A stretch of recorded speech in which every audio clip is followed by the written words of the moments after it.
আসসালামু আলাইকুম viewers and subscribers, hope all are well.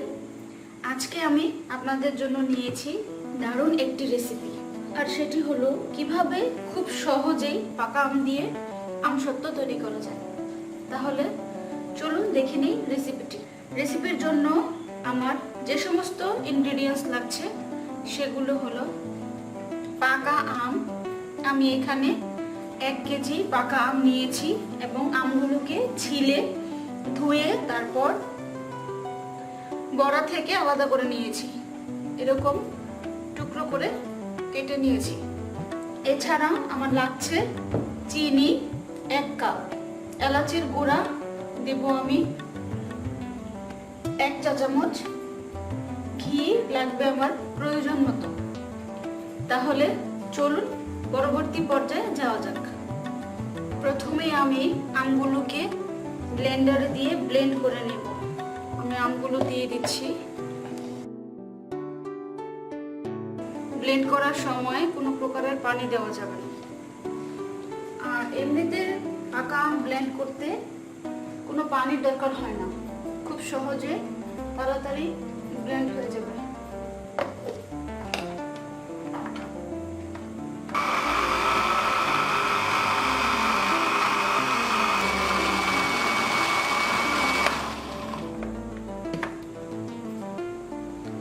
হয়ে গেছে আমার ব্লেন্ড করা।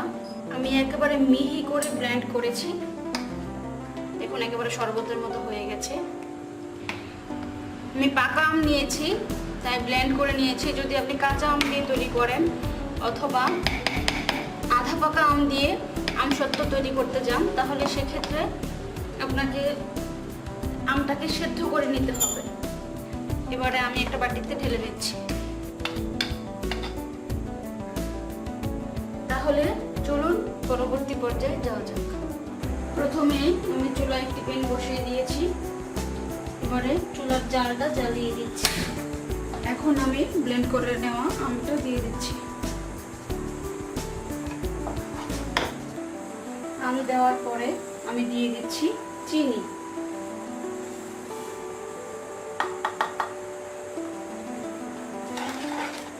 এখন আমি চিনিটাকে ভালো করে নেড়ে গলিয়ে নিচ্ছি।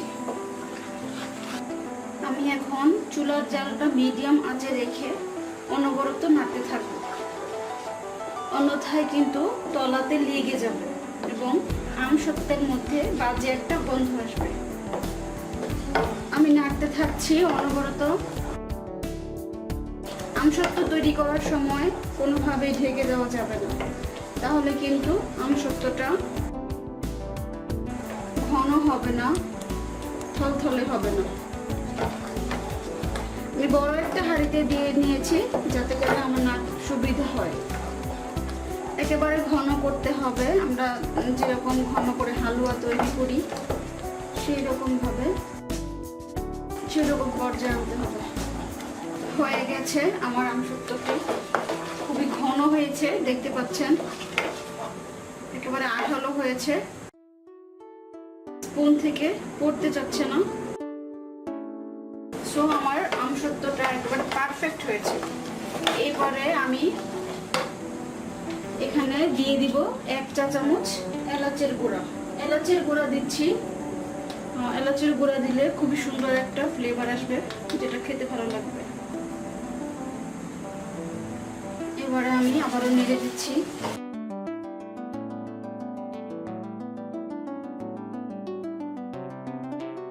এবারে তাড়াতাড়ি তুলে ফেলতে হবে, অন্যথায় কিন্তু পুড়ে যাবে। চুলাটা বন্ধ করে দিলাম। এবার আমি চুলা থেকে নামিয়ে ফেলবো। এখন আমি একটা ছড়ানো বাটি নিয়েছি। এই প্লেটটাতে আমি একটু ঘি মাখিয়ে নেব। আমি একটা ব্রাশে ঘি লাগিয়ে তারপর ব্রাশ করে দিচ্ছি। এতে করে আমসত্ত্বটাকে প্লেট থেকে খুব সহজেই তুলে নেওয়া যাবে।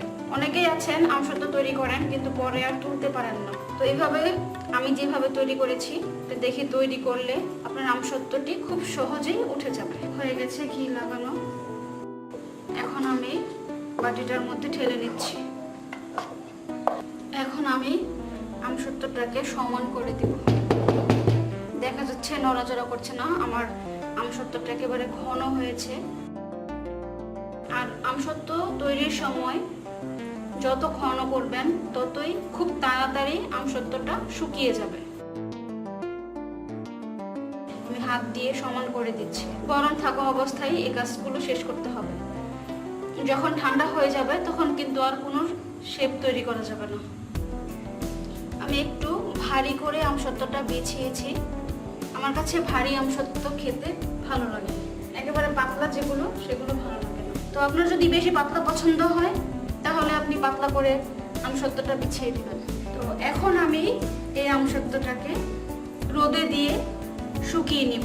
আমি 2 দিন কড়া রোদে দিব, এতে করে আমার আমসত্ত্বটা পুরোপুরি পারফেক্ট হয়ে যাবে।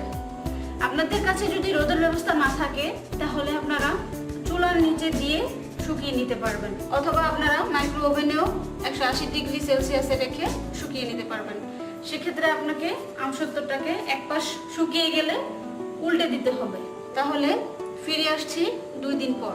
তৈরি হয়ে গেছে আমার দারুণ সুস্বাদু আমসত্ত্ব। আমার আমসত্ত্বটি খুব ভালো করে শুকিয়ে গেছে। আপনাদের যদি এই আমসত্ত্বটাকে শুকাতে অসুবিধা হয় বা দেরি হয় তাহলে আপনারা প্রথমেই আমসত্ত্বটাকে সিলভারের বা স্টিলের কোনো পাত্র দিতে পারেন, সেক্ষেত্রে তাড়াতাড়ি হবে। আমারটা এমনিতেই হয়ে গেছে। এখন আমি আমসত্ত্বটাকে বিভিন্ন সাইজে কেটে নেব। আমি একটা ছুরি ইউজ করছি কেটে নেওয়ার জন্য।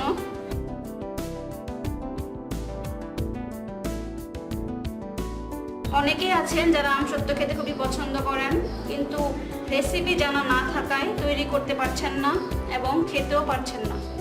তাদেরকে বলবো আমার রেসিপি দেখে এখনই তৈরি করে খান। যেহেতু এখন আমের সিজন, ইজিলি সব দোকানে পাকা আম কিনতে পাওয়া যায়।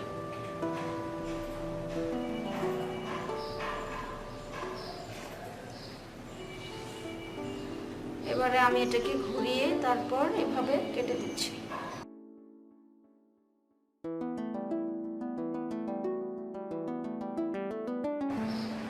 কাটা হয়ে গেছে আমসত্ত্বগুলো। এবারে আমি একটি বাটিতে তুলে দেখাচ্ছি। দেখুন কিভাবে খুব সহজেই আমসত্ত্বগুলো উঠে যাচ্ছে এবং আমার আমসত্ত্বটি কিন্তু একেবারে পারফেক্ট হয়েছে। আপনারা পুরুত্বটা দেখছেন। অনেকে আমসত্ত্ব তৈরি করে যে একেবারে খেতে গেলে দেখা যায় দাঁতের সাথে লেগে থাকে, সেটা কিন্তু ভালো লাগে না। দর্শক, আমার রেসিপিটি আপনার কাছে কেমন লেগেছে তা আমাকে জানাবেন। আপনারা আমসত্ত্ব তৈরি করবেন। যদি আপনাদের কোনো প্রশ্ন থাকে তাহলে আমাকে প্রশ্ন করবেন। আর এইরকম আরও সুন্দর সুন্দর আরও সহজ রেসিপি পেতে আমার চ্যানেলটি সাবস্ক্রাইব করবেন। পরবর্তী রেসিপি আপনারা কি দেখতে চাচ্ছেন সেটা কমেন্টসে কমেন্ট করবেন। তাহলে আজকে এই পর্যন্তই। সবাই ভালো থাকবেন, সুস্থ থাকবেন। আল্লাহ হাফেজ।